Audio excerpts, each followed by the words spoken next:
Assalomu alaykum, hurmatli tomoshabinlar. Bugun men pensionerlar uchun juda muhim masalani tushuntirib beraman. Endi sentyabrgacha kimlarga qanday pullar berilishi kerak? Yangi ro'yxat deganda nimani tushunish kerak? Kim o'z pulini vaqtida ola olmay qolishi mumkin va bunday vaziyatda nima qilish zarur? Bu mavzu har bir oilaga tegishli. Chunki deyarli har birimizning uyimizda ota-onamiz, buyimiz, bobomiz yoki pensiya oladigan yaqin insonimiz bor. Ma'lumotni oxirigacha eshiting. Chunki men oddiy tilda amaliy misollar bilan qayerga borish, qanday hujjat tayyorlash va qanday xatolardan ehtiyot bo'lish kerakligini tushuntiraman. Kanalga hozirroq obuna bo'ling, videoga like bosing, chunki bunday ma'lumotlar vaqtida yetib borsa, ko'p odam o'z haqini yo'qotmaydi. Avvalo eng muhim narsani aytib qo'yay. Pensionerlar oladigan pullar bir necha turga bo'linadi. Ko'pchilik buni bitta pensiya deb o'ylaydi. Lekin amalda asosiy pensiya, qo'shimcha to'lov, kompensatsiya, nafaqa, bir martalik yordam, qayta hisob-kitobdan chiqqan farq puli yoki ijtimoiy yordam kabi yo'nalishlar bo'lishi mumkin. Aynan shuning uchun odamlar orasida yangi ro'yxat chiqibdi. Endiga sentyabrgacha pul berilishi kerak ekan. Hamma pensionerga bir xil summa tushar ekan degan gaplar tarqaladi. Men ekspert sifatida bunday xabarlarga birinchi navbatda ehtiyotkor qarash kerakligini aytaman. Pul haqiqatan ham bo'lishi mumkin. Lekin u hamma uchun bir xil emas. Har bir holatda asos va hujjat muhim. Oldin qanday edi? Oldin ko'plab to'lovlar mahalla pensiya jamg'armasi bo'limi bank yoki pochta orqali alohida tekshirilardi. Pensioner o'z holatini bilish uchun shaxsan borishi, navbat kutishi, ba'zan bir idoradan ikkinchisiga yuborish kerak bo'lardi. Masalan, kimdir ish staji bo'yicha hujjatini keyin topib kelgan bo'lsa, pensiyasi qayta hisoblanardi. Kimdir nogironlik guruhi bo'yicha qo'shimcha to'lovga haqli bo'lsa, bu ma'lumot tizimda kech aks etardi. Kimdir plastik kartasini almashtirgan, lekin yangi hisob raqami to'g'ri ulanmagan bo'lsa, pul kechikardi. Hozir esa ko'p jarayonlar elektron bazalar orqali tekshirilmoqda. Bu nimani anglatadi? Demak, pensiya oluvchilarning ro'yxati yangilanadi. Yashash joyi, pasport ma'lumoti, bank kartasi, nogironlik holati, boqimandalik, ish staji, tug'ilgan sana, vafot etganlik yoki boshqa ijtimoiy holatlar bazalar orqali solishtiriladi. Ro'yxat yangilanishi yaxshi narsa, chunki kimningdir qo'shimcha puli aniqlanishi mumkin. Lekin shu bilan birga ma'lumotda xatolik bo'lsa, pul kechikishi yoki noto'g'ri hisoblanishi ham mumkin. 11 sentyabrgacha degan sana nimaga muhim bo'lishi mumkin? Bunday sanalar odatda hisobot davri, to'lov jadvali, qayta hisob-kitob yakuni yoki ro'yxatni tasdiqlash muddati bilan bog'liq bo'ladi. Men tomoshabinlarga shuni alohida tushuntiraman. Sana bor ekan deb hamma bir kunda bir xil pul oladi degani emas. Ayrim hududlarda bank orqali ertaroq tushadi. Ayrim joylarda pochta orqali bir necha kun farq bilan beriladi. Ayrim holatda esa pul berilishi kerak bo'ladi. Lekin pensionerning hujjatda muammo bo'lgani uchun to'lov ushlanib qoladi. Shuning uchun asosiy vazifa vahimaga tushish emas, balki o'z holatini tekshirish. Endi kimlar e'tiborli bo'lishi kerakligini birma-bir tushuntiraman. Birinchi navbatda pensiyasi yaqinda qayta hisoblanganlar. Masalan, bir odam o'tgan yil ish staji bilan pensiya olayotgan edi. Keyin eski korxonadan yana 5 yil ish stajini tasdiqlovchi arxiv ma'lumotnomasi topildi. Agar bu hujjat qabul qilinsa, pensiya miqdori oshishi mumkin. Bunday holatda pensioner faqat keyingi oydan ko'proq pensiya olmasligi, balki ayrim hollarda oldingi davr uchun farq puli ham olishi mumkin. Masalan, pensiya 1 ming, 2 ming, 100 ming so'm bo'lgan, qayta hisobdan keyin 1 million 37 million so'mga chiqqan bo'lsa, oyiga 1,2 million so'm farq paydo bo'ladi. Agar bu farq 3 oy uchun hisoblangan bo'lsa, tartasi 2 million so'm qo'shimcha to'lov chiqishi mumkin. Bu faqat misol, har bir odamda raqam boshqacha bo'ladi. Ikkinchi toifa nogironligi bo'lgan pensionerlar yoki nogironlik guruhi o'zgarganlar. Masalan, avval o'ch guruh bo'lgan shaxs keyin Y guruh deb tan olingan bo'lsa, bu uning ayrim to'lovlariga ta'sir qilishi mumkin. Lekin bu avtomatik ravishda hamma pul darhol tushadi degani emas. Tibbiy mehnat ekspert komissiyasi ma'lumoti tegishli tizimga tushishi, pensiya organi uni ko'rishi va qayta hisob-kitob qilishi kerak. Agar biror joyda familiya, tug'ilgan sana yoki pasport seriyasida xato bo'lsa, jarayon cho'ziladi. Shuning uchun men bunday odamlarning hujjatlarini albatta tekshirtirishni tavsiya qilaman. Uchinchi toifa boquvchisini yo'qotganlik pensiyasi yoki nafaqasini oladigan oilalar Bunda farzandning yoshi, o'qish holati, oila tarkibi, bank hisob raqami muhim bo'ladi. Masalan, 15 yoshga to'lgan bola kunduzgi ta'limda o'qiyotgan bo'lsa, ayrim holatlarda to'lov davom etishi mumkin, lekin buning uchun o'qish joyidan ma'lumot kerak bo'ladi. Agar ma'lumot o'z vaqtida topshirilmasa, to'lov vaqtincha to'xtashi mumkin. Keyin odam menga pul berilishi kerak edi, nega tushmadi deb hayron qoladi. Sabab esa bitta, tizimda o'qiyotgani tasdiqlanmagan 4-toifa. Pensiyani bank kartasi orqali oladiganlar. Hozir ko'pchilikning pensiyasi plastik kartaga tushadi. Bu qulay, lekin karta muddati tugan, karta bloklangan, bank hisob raqami o'zgargan yoki pensioner yangi karta olgan bo'lsa, pul tushmay qolishi mumkin. Men amaliyotda ko'p uchratgan holat shuki, pensioner menga pensiya kelmadi dedi. Aslida esa pensiya ajratilgan, lekin bankda kirib faol emas. Masalan, 1.800.000 so'm pensiya hisoblangan. Lekin karta muddati tugagani uchun mablag' yechilmay turibdi. Bunday vaziyatda pensiya jamg'armasini ayblashdan oldin bank holatini ham tekshirish kerak. 5-toifa yaqinda yashash joyini o'zgartirgan pensionerlar. Bir tumandan boshqa tumanga ko'chgan odam pensiya ishini ham ko'chirishni unutmasligi kerak. Ro'yxatda eski manzil qolsa, ayrim xabarnomalar, tekshiruvlar yoki pochta orqali beriladigan to'lovlar eski joyga bog'lanib qolishi mumkin. Masalan, bu o'g'lining uyiga boshqa viloyatga ko'chib ketgan, lekin pensiya hujjatlari avvalgi tumanda qolgan. Natijada to'lovda uzilish bo'lmasa ham, qo'shimcha ro'yxat yoki tekshiruvda muammo chiqadi. 6-toifa pensiyani pochta orqali oladiganlar. Pochta to'lovi odatda jadval bilan beriladi. Bugun hammaning uyiga bir kunda pul olib borilmaydi. Masalan, mahallaning bir qismiga 5 kuni, boshqasiga 8 kuni, yana boshqasiga 12 kuni yetkazilishi mumkin. Agar 15 sentyabrgacha deyilgan bo'lsa, bu muddat ichida yetkazish jadvali bo'lishi ehtimoli bor. Lekin pensioner uyda bo'lmasa, manzil aniq bo'lmasa yoki vakil orqali olish hujjati to'g'ri rasmiylashtirilmagan bo'lsa, pul qaytarilib turishi mumkin. Endi kimlar ortiqcha xavotir olmasligi kerak. Agar siz har oy pensiyangizni o'z vaqtida olayotgan bo'lsangiz, hujjatlaringizda o'zgarish bo'lmasa, bank kartangiz ishlayotgan bo'lsa, yashash joyingiz o'zgarmagan bo'lsa, sizga qo'shimcha ariza kerak bo'lmasligi mumkin. Lekin baribir tekshirib qo'yish foydali. Chunki ayrim qo'shimcha to'lovlar odamning o'zi murojaat qilmaguncha aniqlanmay qolishi mumkin. Masalan, eski ish staji, mukofot davrlari, arxivdagi ma'lumotlar yoki oila tarkibidagi o'zgarishlar pensiya hisobiga ta'sir qilish ehtimoli bor. Bir real hayotiy misol keltiraman. Farhod aka 6-7 yoshda pensiyani bank kartasiga oladi. U kishi har oy 1.000 so'm olgan. Keyin eski zavoddagi ish stajining bir qismi topildi. Arxidan ma'lumotnoma olib pensiya bo'limiga topshirdi. Tekshiruvdan keyin pensiyasi 1.720.000 so'mga oshdi. Farq 1.20.000 so'm. Agar qayta hisob 4 oy oldingi davrdan qo'llansa, u 4.000 so'm farq puli olishi mumkin.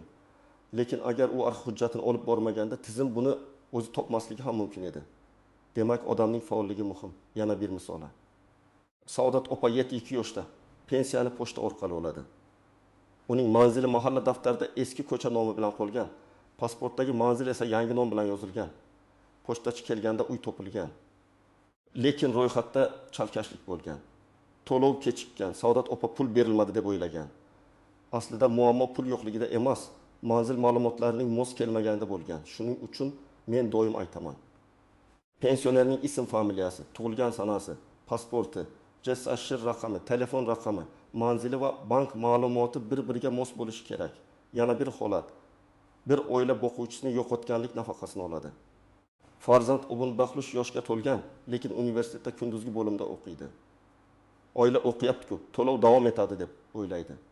Lekin o'qish joyidan ma'lumotnoma topshirilmagan, natijada to'lov vaqtincha to'xtaydi. Keyin hujjat topshirilgach qayta ko'rib chiqiladi. Bu yerda ayb kimdadir deb baqirishdan oldin tartibni tushunish kerak. Tizim tasdiqlovchi hujjatga qaraydi. Endi eng ko'p uchraydigan istisnolar, tuzoqlar va ko'zga tashlanmaydigan nozik jihatlarni aytaman. Birinchi nozik jihat, ijtimoiy tarmoqlarda tarqalayotgan har bir yangi ro'yxat rasmiy ro'yxat bo'lavermaydi. Kimdir eski xabarni yangidek tarqatadi, kimdir boshqa hududdagi qarorni hamma joyga tegishli deb ko'rsatadi. Kimdir esa odamlarni aldab, pasport ma'lumotini yig'moqchi bo'ladi. Shuning uchun men hech qachon begona havola orqali pasport nusxasi, karta raqami, SMS kod yoki shaxsiy ma'lumot yuborishni tavsiya qilmayman. Pensiya yoki ijtimoiy to'lovni rasmiy idora sizdan Telegramdagi noma'lum odam orqali SMS kod so'rab bermaydi. Ikkinchi nozik jihat. Berilishi kerak degan ibora albatta hamma oladi degani emas. Berilishi kerak bo'lgan summa faqat qonuniy asos bo'lsa beriladi. Masalan, qayta hisob kitob qilingan bo'lsa, hujjat tasdiqlansa, ro'yxatda shaxsning haqqi borligi aniqlansa, bank rekviziti to'g'ri bo'lsa, to'lov amalga oshadi. Agar shartlardan biri bajarilmasa, pul kechikishi mumkin. Bu kechikish ba'zan idoraviy xato, ba'zan hujjat yetishmasligi, ba'zan bankdagi texnik muammo, ba'zan esa fuqaroning o'zi vaqtida murojaat qilmagani sababli bo'ladi. Uchinchi nozik jihat. Pensioner ishlayotgan bo'lsa, ayrim to'lovlar bo'yicha tartib boshqacha bo'lishi mumkin. Men bu yerda hammani qo'rqitmoqchi emasman, lekin aytishim kerak. Pensiya turi, qo'shimcha to'lov turi va qonuniy asosiga qarab ishlayotgan pensioner bilan ishlamayotgan pensioner holati farq qilishi ehtimoli bor. Shuning uchun qo'shnim oldi, men ham olishim shart degan yondashuv to'g'ri emas. Qo'shningizning pensiya turi boshqa, staji boshqa, yoshi boshqa, nogironlik holati boshqa yoki hujjati boshqa bo'lishi mumkin. To'rtinchi nozik jihat vakil orqali pul olish. Ba'zi pensionerlar sog'lig'i sababli idoraga bora olmaydi. O'g'li, qizi yoki nabirasi borib hal qilmoqchi bo'ladi. Bu mumkin bo'lishi uchun ishonchnoma, shaxsni tasdiqlovchi hujjat yoki tegishli tartibda rasmiylashtirilgan vakolat kerak bo'lishi mumkin. Oddiy men uning o'g'liman degan gap har doim yetarli bo'lmaydi. Ayniqsa pul, bank karta yoki ariza bilan bog'liq masalada idora hujjat talab qiladi. Bu odamni qiynash uchun emas, pensionerning pulini begona odam olib ketmasligi uchun kerak. 5-chi nozik jihat. Vafot etgan pensioner nomiga tushgan pul. Bu juda nozik masala. Agar pensioner vafot etgan bo'lsa, oila a'zolari darhol tegishli idoralarga xabar berishi kerak. Ba'zi hollarda olinmagan pensiya yoki dafn puli kabi to'lovlar bo'yicha alohida tartib bo'ladi. Lekin vafot etgan odamning kartasidan pul yechib olish yoki uni yashirish keyinchalik muammo keltirib chiqarishi mumkin. Men bunday vaziyatda oila a'zolariga albatta pensiya bo'limi yoki tegishli davlat xizmatlari markazidan tartibni so'rashni tavsiya qilaman. 6-chi nozik jihat qarzdorlik va ushlab qolishlar. Ba'zi pensionerlar pensiyasi to'liq tushmayotganini ko'radi. Sabab aliment, kredit, ijro hujjati, ortiqcha to'langan summani qaytarish yoki boshqa qonuniy ushlab qolish bo'lishi mumkin. Masalan, pensioner 2000 so'm olish kerak, lekin kartaga 700 ming so'm tushdi. Bu avtomatik xato degani emas. 305 ming so'm qaysidir ushlab qolish bo'yicha ketgan bo'lishi mumkin. Bunday holatda bankdan ko'chirma, pensiya bo'limidan, hisob kitob va ijro organidan ma'lumot so'rash kerak. 7-chi nozik jihat, men ro'yxatda bormanmi degan savolga og'zaki javob yetarli emas. Agar siz pulingiz chiqmaganini ko'rsangiz, murojaatni yozma qiling. Og'zaki so'rab ketaversangiz, keyin isbotlash qiyin bo'ladi. Yozma ariza, ro'yxatga olingan murojaat raqami, javob sanasi bo'lishi kerak. Hozir ko'p masalalarni davlat xizmatlari markazi, pensiya jamg'armasi bo'limi, mahalla yoki rasmiy elektron murojaat orqali tekshirish mumkin. Eng muhimi, murojaat ishsiz qolmasin. 8-chi nozik jihat, hujjatdagi bitta harf ham muammo qilishi mumkin. Masalan, pasportda Gulnora, eski mehnat daftarchasida Gulnora deb yozilgan bo'lsa, tizim buni bir odam deb avtomatik tanimasligi mumkin. Yoki tug'ilgan sana bir hujjatda 1926 yil 2 mart, boshqasida 1926 yil 20 mart bo'lsa, qayta hisob to'xtab qoladi. Bunday vaziyatda arxiv, FHDYO, sud orqali hujjatni to'g'rilash yoki tegishli tasdiqlovchi ma'lumot olish kerak bo'lishi mumkin. Bu ko'p odamga mayda narsa ko'rinadi. Lekin pul masalasida mayda xato katta kechikishga sabab bo'ladi. Endi men sizga aniq qadamlarni aytaman. Birinchi qadam, pensiya qanday yo'l bilan kelishini tekshiring. Bank kartasigami, pochta orqalimi, vakil orqalimi? Agar bank kartasiga tushsa, kartaning muddati o'tmaganini, karta bloklanmaganini, telefon raqami bankda to'g'ri ulanganini va hisob faol ekanini tekshiring. Bank ilovasi bo'lsa, kirib ko'ring, bo'lmasa bank filialiga boring. Karta ishlayotgan bo'lsa ham oxirgi tushumlar bo'yicha ko'chirma so'rang. Chunki ba'zan pul tushgan bo'ladi, lekin odam SMS kelmagani uchun bilmaydi. Ikkinchi qadam, pensiya miqdorini yozib boring. Har oy qancha tushdi? Qaysi sana tushdi? Oldingi oy bilan farq bormi? Shuni daftarga yozing. Masalan, avgustda 1 milyon 807 milyon so'm tushgan. Sentyabrda 1 milyon 807 milyon so'm tushishi kerak edi. Lekin 1 milyon 600 milyon so'm tushdi. Farq 2,7 milyon so'm. Endi siz idoraga borganingizda pul kam tushdi deb emas, aniq raqam bilan gapirasiz. Aniq raqam bo'lsa, javob ham aniqroq bo'ladi. 3-qadam hujjatlarni tayyorlang. Odatda pasport yoki ID karta, JSHR ma'lumoti. Pensiya guvohnomasi bo'lsa, u bank karta rekviziti, mehnat daftarchasi nusxasi, arxiv ma'lumotnomasi, nogironlik bo'yicha ma'lumot, o'qish joyidan ma'lumotnoma, ishonchnoma yoki boshqa asoschi hujjatlar kerak bo'lishi mumkin. Hamma hujjatni birdan olib borish shart bo'lmasligi mumkin, lekin asosiy hujjatlar qo'lingizda bo'lsa, bir necha marta qatnamaysiz. 4-qadam, avval bank va pochta yo'nalishini ajrating. Agar pul hisoblangan, lekin kelmagan bo'lsa, muammo bankda bo'lishi mumkin. Agar umuman hisoblanmagan bo'lsa, muammo pensiya hisob-kitobida bo'lishi mumkin. Masalan, bank sizga bizga mablag' kelmagan desa, pensiya bo'limiga murojaat qilasiz. Pensiya bo'limi mablag' o'tkazilgan desa, bankdan yozma ma'lumot olasiz. Ikki idora bir-biriga og'zaki yuboraversa, siz yozma javob talab qiling. 5-qadam. Yashash joyingizdagi pensiya bo'limiga yoki tegishli davlat xizmatlari markaziga murojaat qiling. Arizada shunday mazmunda yozish mumkin. Menga tayinlangan pensiya va qo'shimcha to'lovlar bo'yicha 11 sentyabrgacha amalga oshirilishi kerak bo'lgan hisob-kitoblarni tekshirib berishingizni. Mavjud qarzdorlik yoki farq summasi bo'lsa, uning miqdori va to'lov sanasi haqida yozma ma'lumot berishingizni so'rayman. Bu matnni o'zingizning holatingizga moslab yozasiz. Muhimi, arizada ism, familiya, tug'ilgan sana, JSHR, telefon raqami, manzil va imzo bo'lsin. 6-qadam. Agar pensioner o'zi bora olmasa, vakolat masalasini oldindan hal qiling. Farzandlari men borib so'rayman desa, idora shaxsiy ma'lumotni bermasligi mumkin. Chunki pensiya ma'lumoti shaxsiy ma'lumot hisoblanadi. Buning uchun ishonchnoma yoki qonuniy vakillik hujjati kerak bo'lishi mumkin. Sog'ligi og'ir bo'lgan pensionerlar uchun ayrim hollarda uyga borib xizmat ko'rsatish, mahalla orqali ko'mak yoki ijtimoiy xodim yordamidan foydalanish mumkin. Buni mahalla raisi yoki ijtimoiy xodimdan so'rab aniqlang.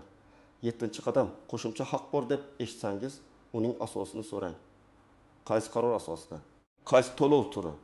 Menga tegishlimi? Qaysi davr uchun hisoblangan? Qachon tushadi? Qaysi bank yoki pochta orqali beriladi degan savollarni bering. Agar javob berayotgan odam aniq ayta olmasa, demak xabar hali tasdiqlanmagan bo'lishi mumkin. Men doim shuni maslahat beraman. Biror xabarni qarindoshlarga tarqatishdan oldin rasmiy manbadan tekshiring. Aks holda odamlar idoralarga behuda borib, navbat ko'payadi. Haqiqatan muammosi bor pensioner esa vaqt yo'qotadi.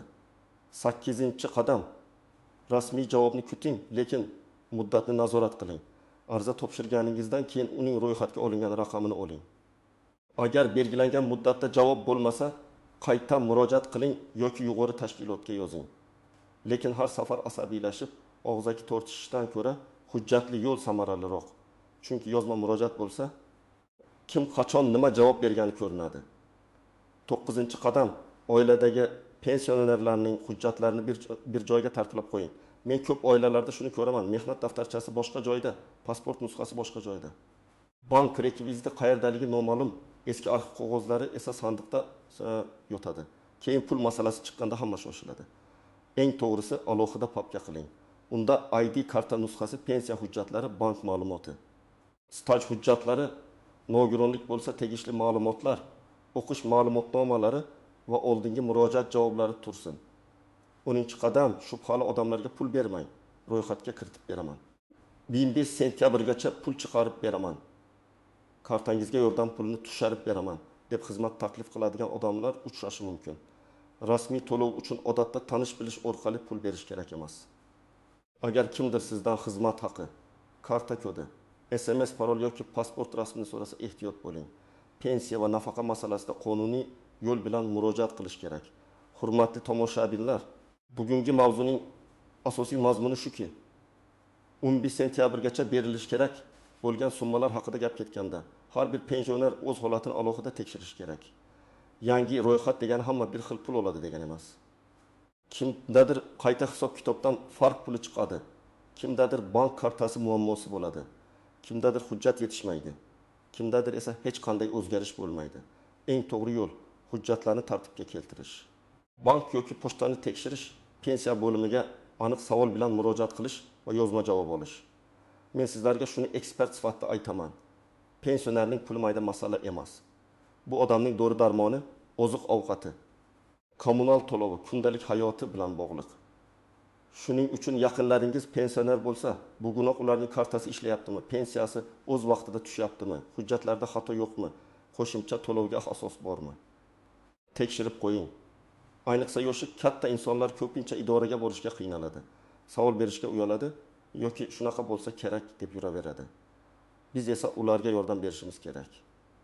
Sizning hududingizda pensiya yoki qo'shimcha to'lovlar bo'yicha qanday holat bo'lyapti? Pul vaqtida tushdimi, kechikdimi, farq puli oldingizmi yoki ro'yxat bo'yicha savollaringiz bormi? Izohlarda yozib qoldiring, boshqalarga ham foydasi tegadi. Videoga like bosing, kanalga obuna bo'ling va bu ma'lumotni pensioner yaqinlaringizga yuboring. Chunki bitta vaqtida berilgan ma'lumot kimningdir o'z haqqini vaqtida olishiga yordam berishi mumkin.